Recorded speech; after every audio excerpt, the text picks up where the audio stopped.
como é que a gente vai calcular agora o efeito médio causal total em um experimento onde nós fizemos randomização condicional? Ou seja, agora eu não vou mais poder calcular esse risco numa tabela 2x2, certo? Ou seja, eu não posso mais fazer o cálculo de uma medida de associação marginal. Não posso pegar, por que marginal? Porque eu vou usar o total, a margem da tabela. Vou pegar todo mundo de uma vez. Não posso mais fazer isso. Então, a primeira solução para isso é a chamada padronização. Que na disciplina de epidemiologia a gente aprende padronização de coeficientes, né? Não sei se vocês lembram, uma das utilizações muito grandes da padronização, né, que é um procedimento não paramétrico, é exatamente quando a gente vai comparar a mortalidade geral entre duas cidades. É um exemplo que eu dou em aula básica de epidemiologia. Então, se a gente for comparar o coeficiente de mortalidade geral entre duas cidades, será que eu vou poder fazer essa comparação diretamente? Então, um exemplo que eu gosto muito de dar em sala de aula é comparar a mortalidade geral em São Luís e Porto Alegre. Qual das duas cidades vocês esperariam que tivesse o menor coeficiente de mortalidade? São Luís ou Porto Alegre? Todo mundo responde Porto Alegre. Se vocês forem pegar os dados do DataSUS, vocês vão observar que é o contrário. Porto Alegre tem um coeficiente de mortalidade geral mais alto do que o coeficiente geral de mortalidade de São Luís. Por que acontece isso? Acontece isso porque Porto Alegre tem uma população mais idosa. Idosos morrem mais. Então, na realidade, esse maior coeficiente de mortalidade geral em Porto Alegre, ele é explicado pela maior sobrevida de idosos naquele município. Isso aí por conta melhores condições de vida, melhores condições de assistência médica.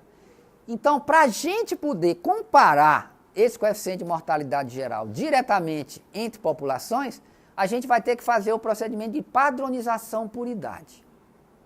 Então, nós vamos fazer aqui a mesma coisa. Só que aqui, o que está diferindo agora, o que está quebrando a permutabilidade entre os grupos, é a gravidade. Então, o que a gente vai fazer agora? Nós vamos calcular o risco relativo dentro de cada subgrupo, ou seja, vamos calcular dentro do grupo de paciente grave, dentro do grupo de paciente não grave, e vamos ponderar essas médias, né? Em outras palavras, nós vamos somar essas médias ponderadas. Então, nós vamos dar maior peso ao grupo que tem uma maior representação dentro do total. Esse é o procedimento de padronização. Então, nós vamos, na realidade, ponderar pela probabilidade de alocação em cada subgrupo. Então, eu vou dar uma explicada aqui, inicialmente, nessa fórmula. Pode parecer um pouco complicada, mas não é, né? Aqui, nessa disciplina, a gente vai trabalhar com uma matemática extremamente simples. Na maioria das vezes, vai envolver só cálculo de probabilidades. Então, é uma matemática simples, mas são fórmulas que a gente não é muito acostumado a usar no dia a dia, né? Então, a gente demora um pouco aí para se familiarizar com esse processo. Então, vamos lá, vamos tentar traduzir o que a gente vai fazer aqui. Aqui tem duas fórmulas. Esta primeira é para um evento dicotômico, onde nós vamos calcular a probabilidade. E essa segunda é uma fórmula generalizada, onde a gente vai trabalhar com a expectativa ou com a esperança, onde a gente acomoda tanto desfechos dicotômicos quanto desfechos de qualquer tipo, né? Então, é a fórmula que vai generalizar esse procedimento aqui. Então, vamos ficar com a primeira fórmula, que é a nossa situação que a gente vai sempre olhar aqui no curso, é um tratamento dicotômico e o desfecho também dicotômico, que é a situação mais simples que nós temos para lidar, né? Depois, isso aí, obviamente, pode ser generalizado. Então, o que a gente vai fazer aqui? L vai significar a gravidade, no nosso exemplo. A vai representar o tratamento. E Y vai representar o desfecho. Então, nesse caso, L é a gravidade, A é o tratamento, que é o transplante cardíaco, e Y é o desfecho, que é a mortalidade pós-transplante. Então, é isso que nós vamos trabalhar aqui. Então, o que é que nós vamos fazer? Nós vamos calcular a probabilidade da doença em cada subgrupo de L e em cada subgrupo de tratamento. E vamos somar isso. Né? Então, nós vamos, que a gente chama de marginalizar sobre L, sobre a gravidade. Né? Vamos fazer o somatório disso. Então, o que é que a gente vai fazer? Nós vamos calcular a probabilidade. Primeiro, de A ser igual a 0, dado que L é igual a 1.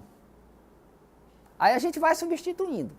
De A ser igual a 1 e L igual a 0. Aí vamos usando todas as combinações, né?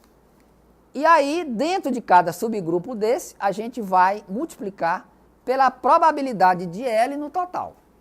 Ou seja, pela probabilidade de ser um paciente grave. E no final nós vamos somar tudo. Certo? Então, essa é a fórmula clássica para a gente fazer o procedimento de padronização. Então, o que a gente vai agora assumir?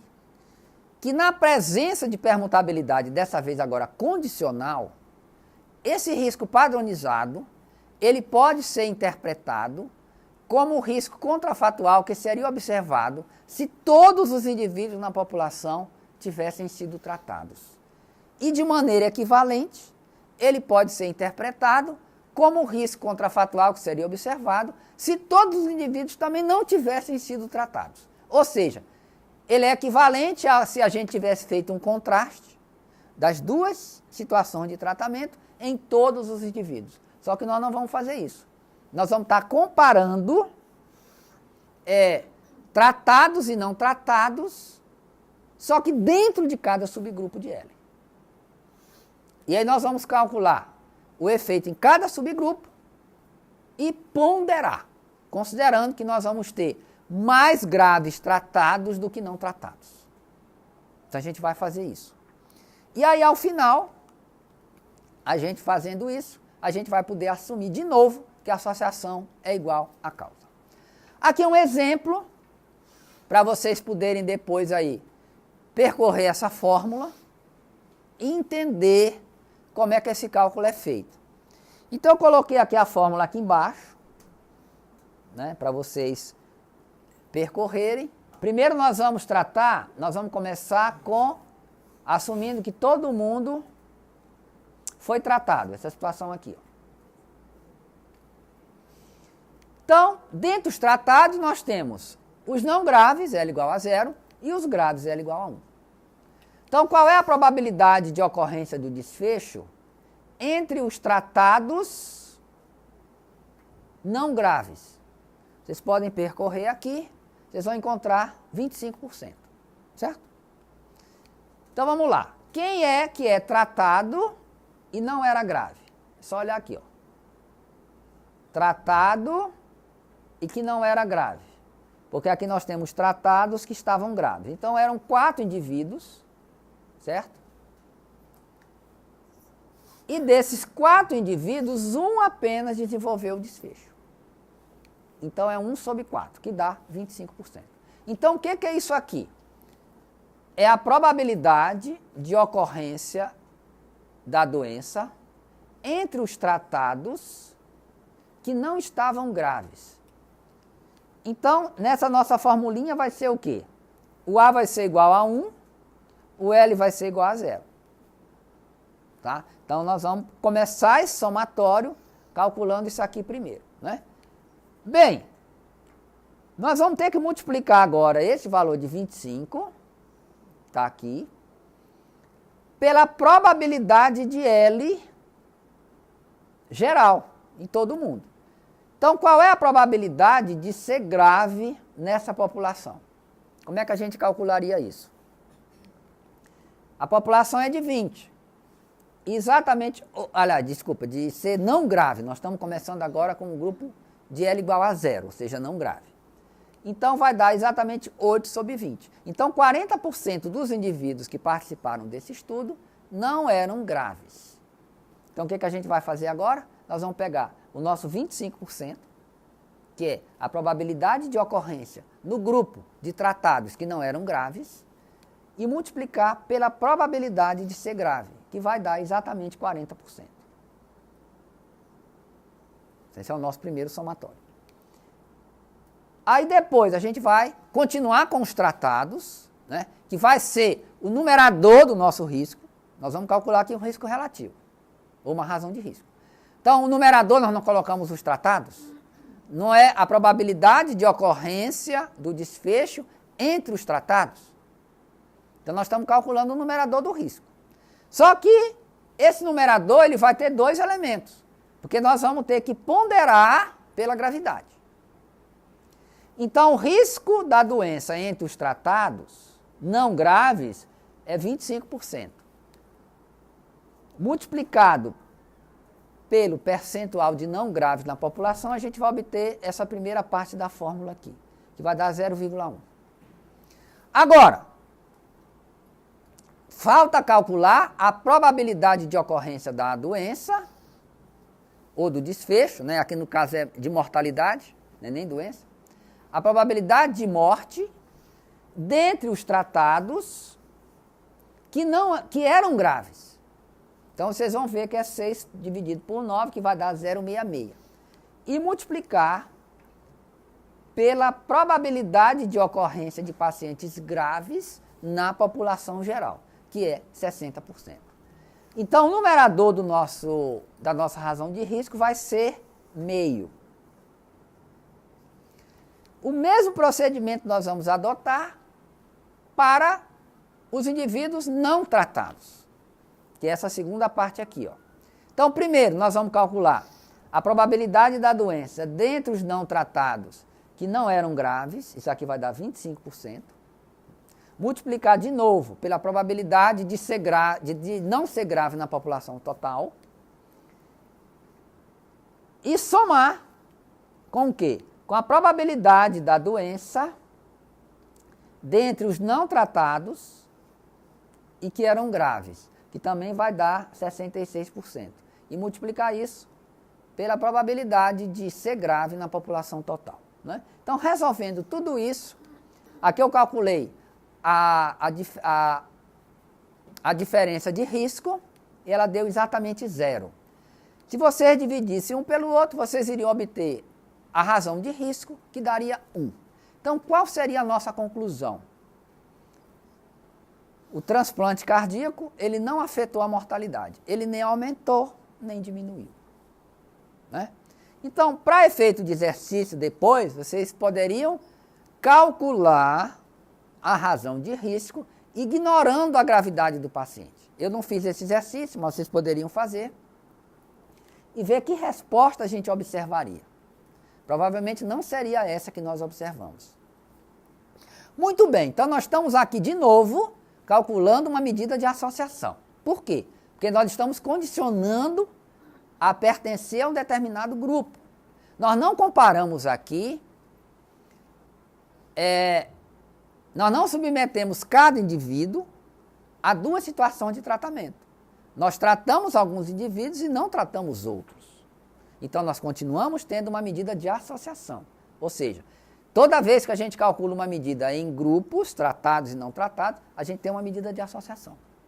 Agora, a gente vai poder dar uma interpretação causal a essa medida de associação? Então, nesse caso, a gente não tem dúvida que sim. Por quê? Porque nós que fizemos o desbalanceamento e nós conseguimos recuperar o balanceamento usando o procedimento de padronização, que nada mais é do que trabalhar com média ponderada. Então, nesse caso, a gente vai poder então dar uma interpretação causal a essa medida de associação que foi padronizada. Bem, então, o que nós vimos até agora? Nós vimos que se você tiver um ensaio clínico, onde esse ensaio clínico foi realizado em condições ideais, onde a randomização foi eficiente, foi efetiva, você então pode assumir permutabilidade e utilizar a nossa medida de associação convencional clássica para poder fazer a interpretação causal. Quando você tem a quebra da randomização,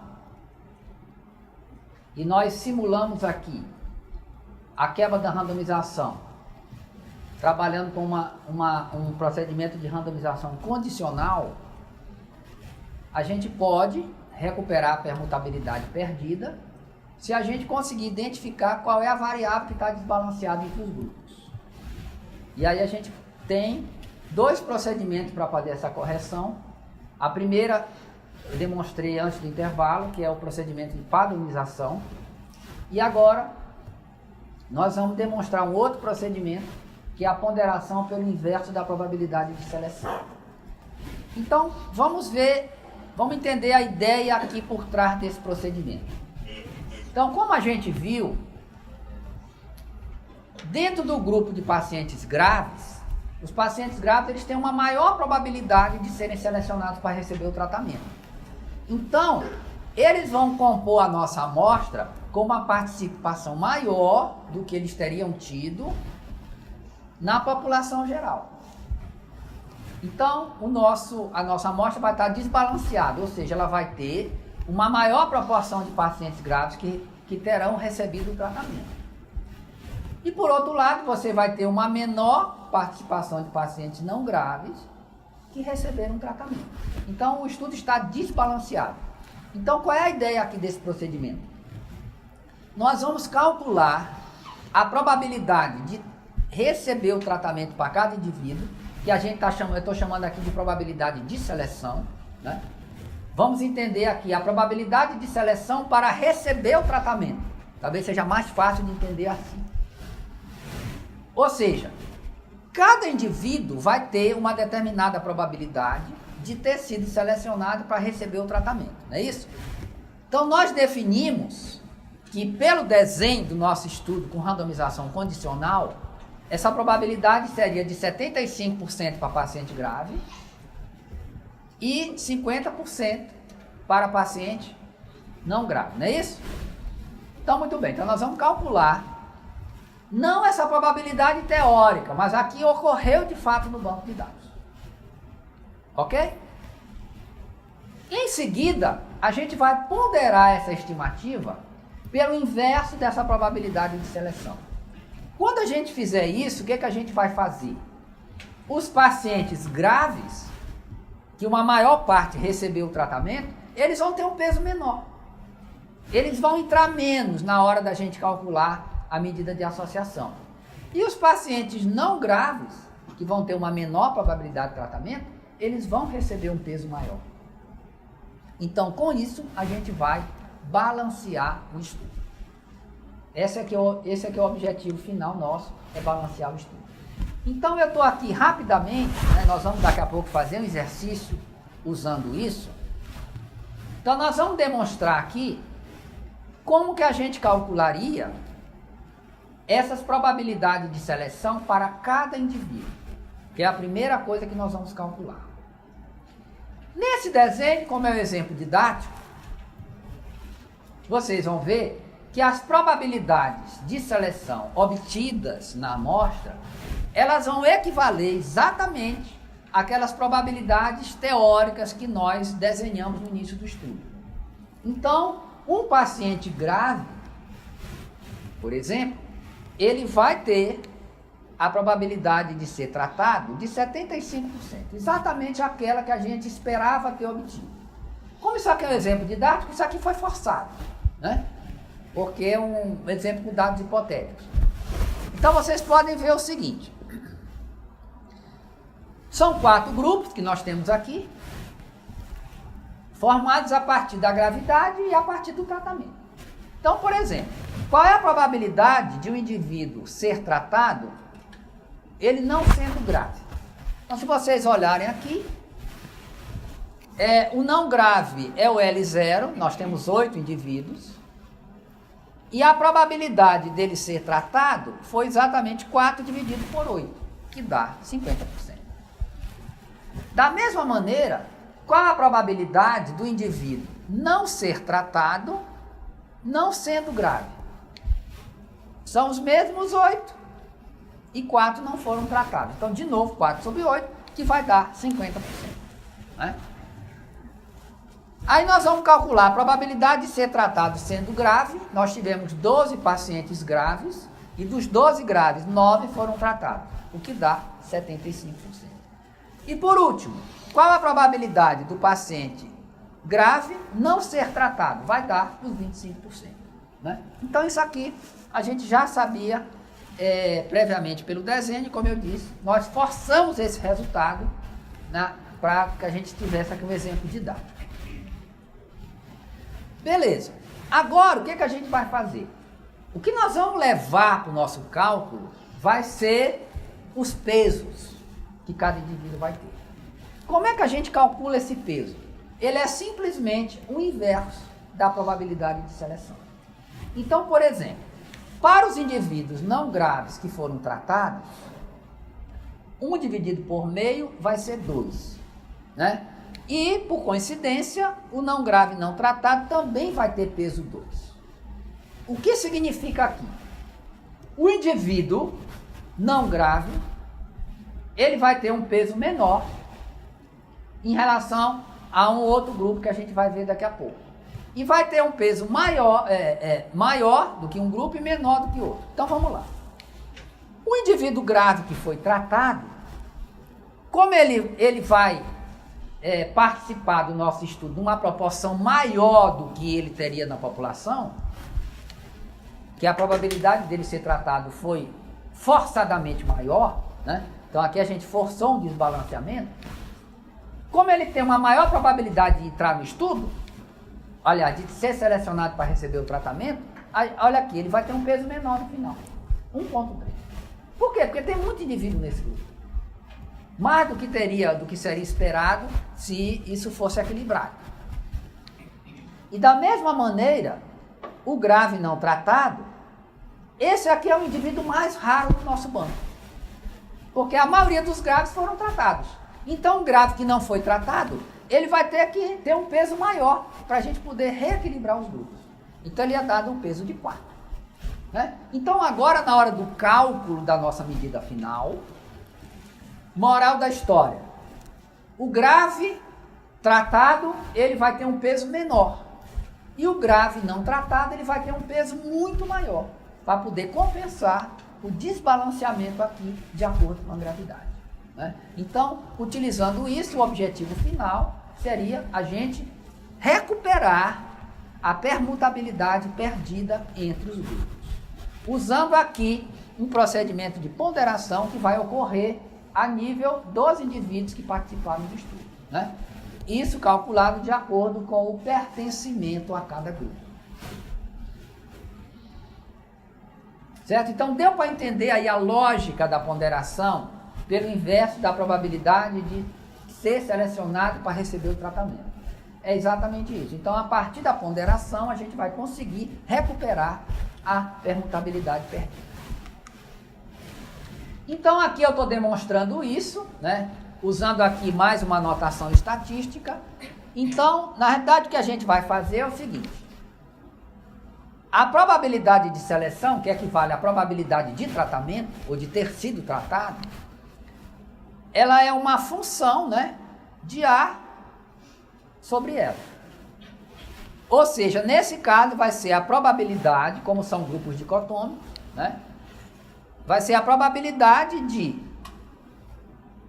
pertencer a um determinado grupo de L e pertencer a um determinado grupo de A, que está denotado aqui. Ó. Então, essa primeira probabilidade de seleção é probabilidade de ser tratado, A igual a 1, condicional a não ser grave.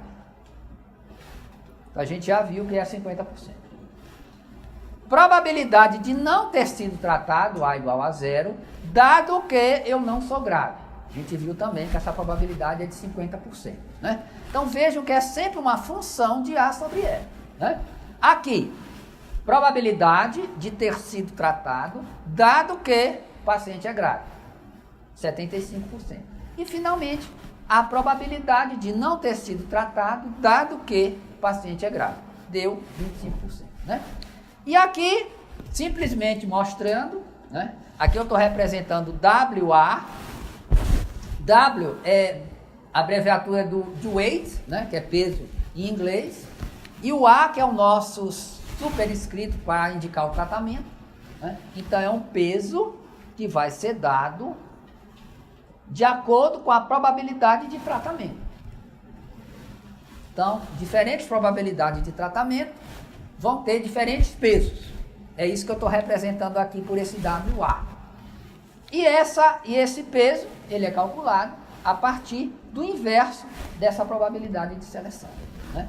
Então, é o inverso dessa função de A sobre L, que no caso de evento dicotômico, vai ser sempre uma probabilidade que vai ser dada a partir do pertencimento aos grupos de tratamento e aos grupos de gravidade, como eu já demonstrei aqui, né? Então, no final, nós vamos então ter pesos diferentes para cada um dos grupos, né?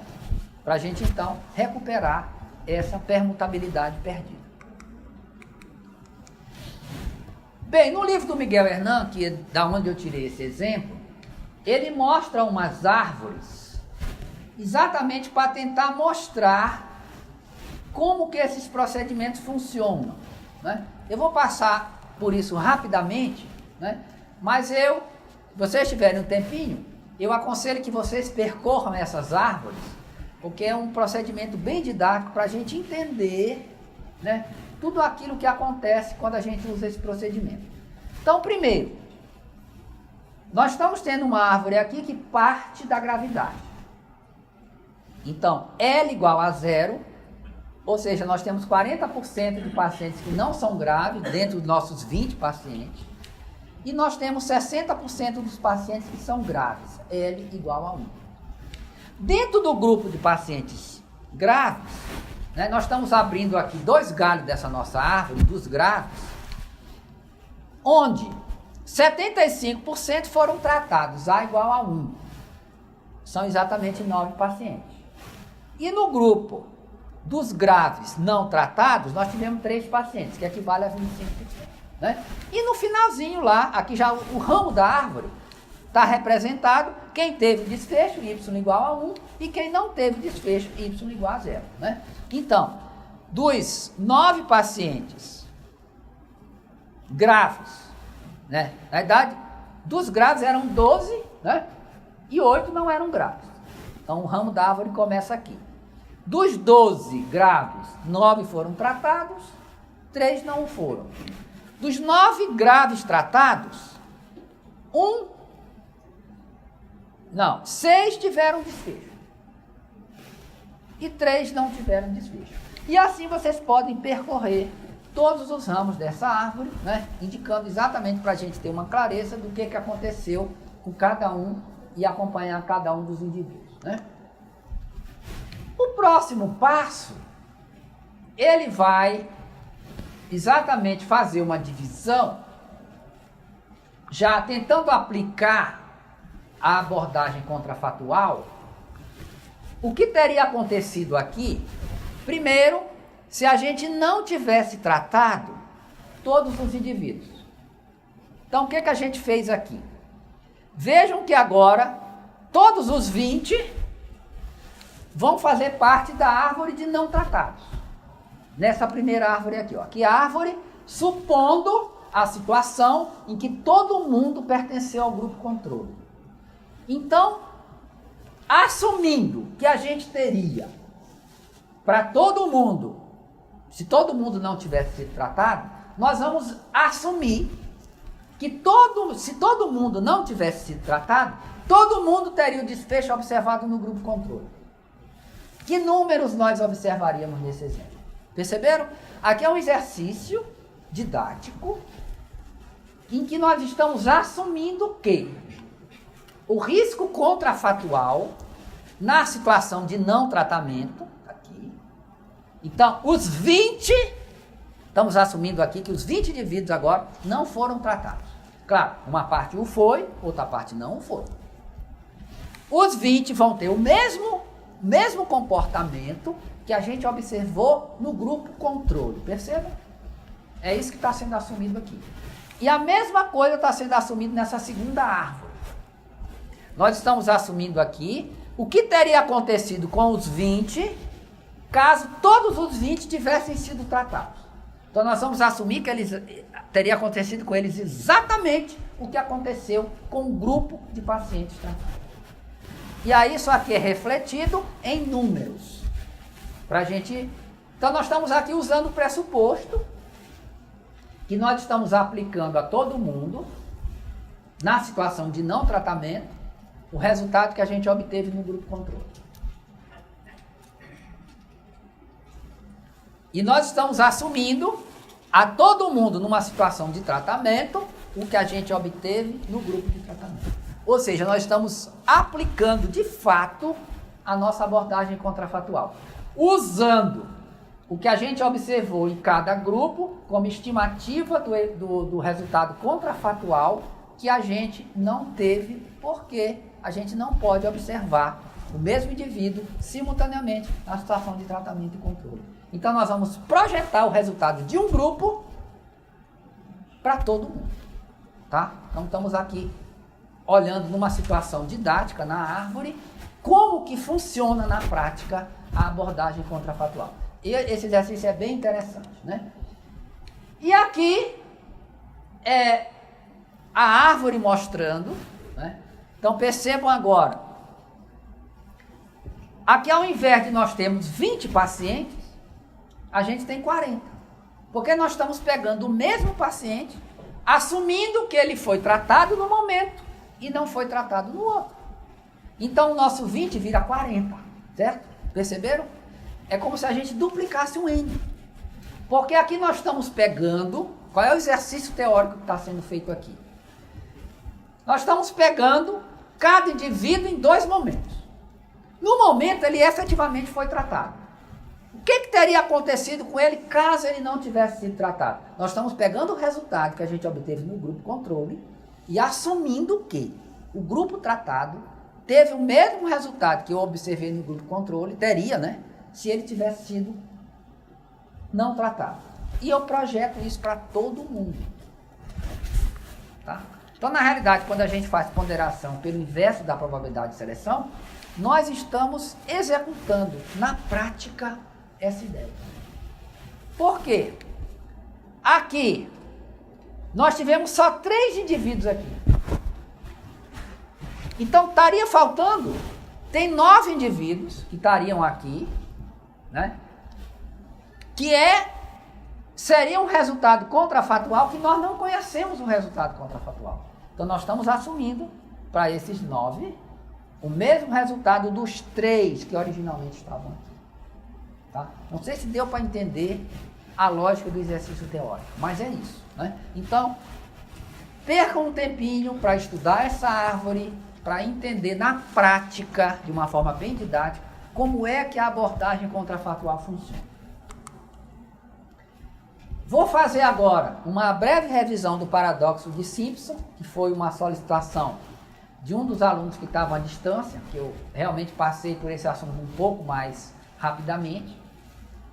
Em seguida, nós vamos fazer um exercício, onde nós vamos trabalhar com o paradoxo de Simpson de novo, e nós vamos tentar resolver o paradoxo de Simpson, identificando o desbalanceamento que existe entre os grupos, e usando os 2 procedimentos, tanto a padronização como a ponderação pelo inverso da probabilidade de seleção, para tentar resolver a situação do paradoxo de Simpson, que é o objetivo do nosso exercício que nós vamos conseguir começar na aula de hoje, mas nós só vamos terminá-lo na próxima aula, certo? Então vamos lá. O que seria a situação do paradoxo de Simpson? Eu trouxe aqui um exemplo, que é adaptado de um artigo do Miguel Hernan, onde aqui é a associação marginal, aqui é todo mundo. Aqui eu mudei um pouco as letras, para que a gente trabalhar com português, tá? Então o que eu fiz aqui? Eu estou representando o tratamento, agora não mais como A, mas como T, né? Tratamento T, mais óbvio para nós. Então, nós tivemos aqui 40 pacientes, dos quais, né, 40 pacientes tratados, dos quais 20 tiveram desfecho D igual a 1 e 20 não tiveram o desfecho D igual a 0. Então, qual foi a probabilidade do desfecho, dado que o indivíduo foi tratado? Vai ser 20 por 40, certo? 20 dividido por 40. Da mesma maneira, nós tivemos 12 indivíduos que não foram tratados, T igual a 0, dos quais 6 desenvolveram desfecho e 6 não. Então, qual é a probabilidade do desfecho na situação, ou seja, no grupo que não foi tratado? 6 sobre 12, está aqui, né? Então, a nossa razão de risco, ela deu exatamente 1. Fiz aqui um exercício também, calculei o desfecho, então vocês vão também ter o resultado 1. Então, qual seria aqui a nossa conclusão? O tratamento influenciou no desfecho? Não, né? Então, se isso aqui fosse um estudo randomizado, executado em situações ideais, a gente poderia dar a essa medida de associação uma interpretação causal. Ok? Muito bem. Só que isso aqui não foi um estudo randomizado. Então, observe o que aconteceu aqui. Homens e mulheres. Então, o que eu fiz aqui? Eu estratifiquei a nossa amostra, que é a mesma coisa que condicionar pelo sexo. Então, quando a gente fala condicionar, significa estratificar. Significa trabalhar com grupos, né? Que é isso que a gente faz. Então, estamos calculando agora a probabilidade do desfecho entre tratados e não tratados, só que separadamente dentro de cada sexo. O que a gente observa aqui, né? Então, eu não vou voltar aos cálculos, mas em homens, a probabilidade de ocorrência do desfecho foi menor no grupo tratado, e em mulheres também. Então, o Simpson publicou esse estudo em 1951 e chamou isso de paradoxo. Qual é o paradoxo que ele encontrou aqui? Se a gente considerar a população como um todo, como nós vimos, homens e mulheres juntos, o medicamento não teria efeito algum. Beleza? Agora, quando a gente analisa tanto no sexo masculino quanto no sexo feminino, é o que vocês podem observar aqui, ó, o grupo tratado teve menor probabilidade de ocorrência do desfecho do que o grupo não tratado, né? O que seria o desfecho aqui? A cura da doença. Então, qual é a situação aqui? Quem tomou o remédio teve uma menor taxa de recuperação do que quem não tomou. Ou seja, o remédio, ao invés de ajudar, ele prejudica. Ele reduz a taxa de cura, né? Vamos aqui assumir, obviamente, que a gente não tem erro aleatório. Isso aqui é um exemplo onde você tem 20 pacientes, 32 pacientes, é um N pequeno, mas vamos assumir que ao invés de 20 aqui, seriam 2.000. Tá? Porque se vocês forem calcular aqui intervalo de confiança p-valor, vocês não vão encontrar essa diferença como estatisticamente significante. Tá? Mas o que vale aqui é o exercício. Eu não quis colocar 2.000 pessoas, porque é mais difícil da gente seguir o raciocínio. Tá? Então nós vamos assumir que isso aqui não se trata de uma amostra de 20, mas de uma população, sei lá, de 2.000 ou até mesmo de 20.000 pessoas. Tá? Então aqui vamos ignorar a história do erro aleatório, para a gente poder entender essa situação paradoxal. Então a pergunta é, como é que vocês explicariam que eu tenho um medicamento que, se eu tenho homens e mulheres juntos, ele não tem efeito, mas na hora que eu estratifico por sexo, eu descubro que tanto em homens quanto em mulheres a droga reduz a taxa de recuperação? Isso não é uma situação paradoxal. Como é que eu explico isso, gente? Então, vejam só, isso foi em 1951 que o Simpson publicou esse trabalho. O que explica essa situação paradoxal? Então, essa é uma pergunta que eu vou deixar com vocês, né?